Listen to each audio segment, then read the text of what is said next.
एक क्वेश्चन है जो मेरे से ऑलमोस्ट मेरे हर सेशन में कोई ना कोई जरूर पूछता है, तो मैंने सोचा कि आज इस क्वेश्चन की डेप्थ में हम चलेंगे मिल करके, यानी कि आप जो मुझे अभी वीडियो में देख रहे हैं और मैं, हम लोग मिल करके इस क्वेश्चन की डेप्थ में चलेंगे और डीपली समझने की कोशिश करेंगे कि इस क्वेश्चन का क्या आंसर है।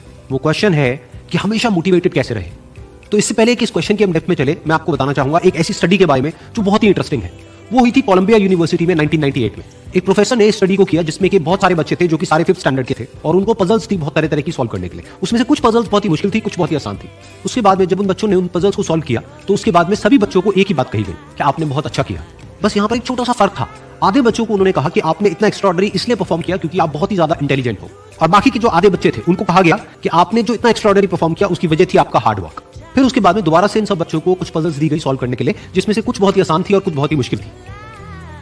अब यहां पर कुछ बहुत इंटरेस्टिंग निकल करके आया जो किसी ने एक्सपेक्ट भी नहीं किया था।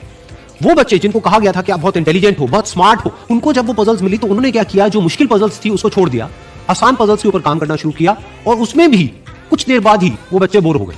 दूसरी तरफ से वो बच्चे जिनको कहा गया था कि आपने इतना एक्स्ट्राऑर्डिनरी परफॉर्म इसलिए किया क्योंकि आपने हार्डवर्क किया, उन्होंने सिर्फ आसान पजल्स को अटेम्प्ट नहीं किया बल्कि मुश्किल से मुश्किल पजल्स को भी अटेम्प्ट किया और सॉल्व किया। फिर उसके बाद में जब ये पूरी स्टडी कंप्लीट हुई तो उन बच्चों से पूछा गया कि किसको ज्यादा मजा आया इसको करने में। तो वो बच्चे जिनको कहा गया था कि आप बहुत इंटेलिजेंट हो, उनको मजा नहीं आया, यानी कि वो मोटिवेटेड नहीं थे। और वो बच्चे जिनको कहा गया था कि जो भी आपने किया वो अपने हार्डवर्क की वजह से किया, उन्होंने ना सिर्फ अच्छा परफॉर्म किया बल्कि वो एंड तक मोटिवेटेड भी थे और उनको मजा भी आया। अब ये स्टडी जिसके बारे में मैंने अभी आप लोगों को बताया, ये इतनी इंटरेस्टिंग इसलिए है क्योंकि ये जिस तरीके से हम सोचते हैं हमारे थॉट पैटर्न को चैलेंज करती है। हम क्या सोचते हैं कि अगर हम पेरेंट्स हैं या हम टीचर्स हैं और अपने बच्चों को हम बोलेंगे कि आप बहुत इंटेलिजेंट हो, आप बहुत स्मार्ट हो, तो वो अच्छा परफॉर्म करेंगे। लेकिन स्टडी में एग्जैक्ट उसका अपोजिट निकल करके आया है। तो स्टडी में जो फैक्ट्स रिवील हुए उसको समझने के लिए हमको एक कॉन्सेप्ट को समझना पड़ेगा, जिस कॉन्सेप्ट को कहा जाता है लोकस ऑफ कंट्रोल। हुआ क्या कि जिन बच्चों को कहा गया कि आप बहुत ही स्मार्ट हो, बहुत ही इंटेलिजेंट हो, उनका जो लोकस ऑफ कंट्रोल था वो उनके अंदर नहीं था, उनके बाहर था। लोकस का मतलब है सेंटर ऑफ कंट्रोल, मतलब कि अगर वो स्मार्ट है, अगर वो इंटेलिजेंट है तो इसमें उनका खुद का कोई रोल नहीं है, वो उनके कंट्रोल से बाहर है। दूसरी तरफ से जिन बच्चों को कहा गया कि जो भी आपने अचीव किया वो अपने हार्डवर्क की वजह से अचीव किया, उनका जो लोकस ऑफ कंट्रोल था वो उनके अंदर था, यानी कि हार्डवर्क पूरी तरह से उनके खुद के हाथ में था कि अब उनके ऊपर है कि वो कितना हार्डवर्क करते हैं।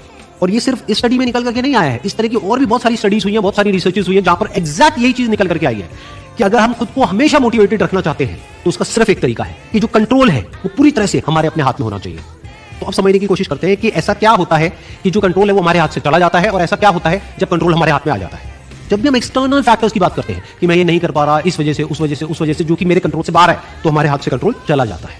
लेकिन जब हम बात करते हैं कि हम एग्जैक्टली क्या कर सकते हैं, जब हम अपनी कैपेबिलिटीज के बारे में बात करते हैं, तब कंट्रोल पूरी तरह से हमारे हाथ में आ जाता है। तब हमारा फोकस उन रीजंस पे नहीं होता है जिनकी वजह से हम वो नहीं कर सकते जो हम करना चाहते हैं, बल्कि उस जगह पर होता है कि जिस वजह से हम वो कर सकते हैं जो हम करना चाहते हैं। तब हम अंदर से मोटिवेटेड होते हैं। फॉर एग्जाम्पल, आप जिस भी फील्ड में हो उस फील्ड में कुछ लोग हैं जो टॉप पे बैठे हैं। आपके पास में दो ऑप्शन है। एक, आप बोल सकते हो कि वो लोग, उनके अंदर कुछ स्पेशल है, उनके अंदर कुछ एक्स्ट्राऑर्डिनरी है, उनके अंदर कोई ऐसा टैलेंट है जो आपके अंदर नहीं है, या फिर उनकी किस्मत है जिसकी वजह से वो वहां पर बैठे हैं, या फिर उनके पास में कुछ था, किसी का सपोर्ट था जिस वजह से वो वहां पर है।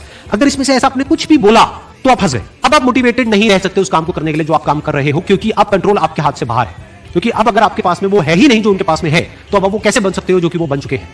लेकिन अगर आप ये बोलते हो कि जिस भी फील्ड में आप हो उस फील्ड में जो भी टॉप पे बैठे हैं वो वहां पर है अपने हार्डवर्क की वजह से, अपने स्मार्ट वर्क की वजह से, या जो कुछ भी उन्होंने किया, जो कुछ भी उन्होंने सीखा उसकी वजह से, तो अगर वो कर सकते हैं तो मैं भी कर सकता हूं। उन्होंने भी मेरी ही तरह एक ना एक दिन कहीं ना कहीं से शुरुआत करी थी, जहां से कि आज मैं शुरुआत कर रहा हूं। तो मुझ में और उनमें अगर कोई फर्क है तो वो सिर्फ एक है, वो है टाइम का, कि आने वाले 10 साल बाद या 20 साल बाद मैं भी उन्हीं की जगह पर हो सकता हूं या उनसे भी आगे हो सकता हूं जहां पर आज वो है। तो अब कंट्रोल पूरी तरह से आपके हाथ में।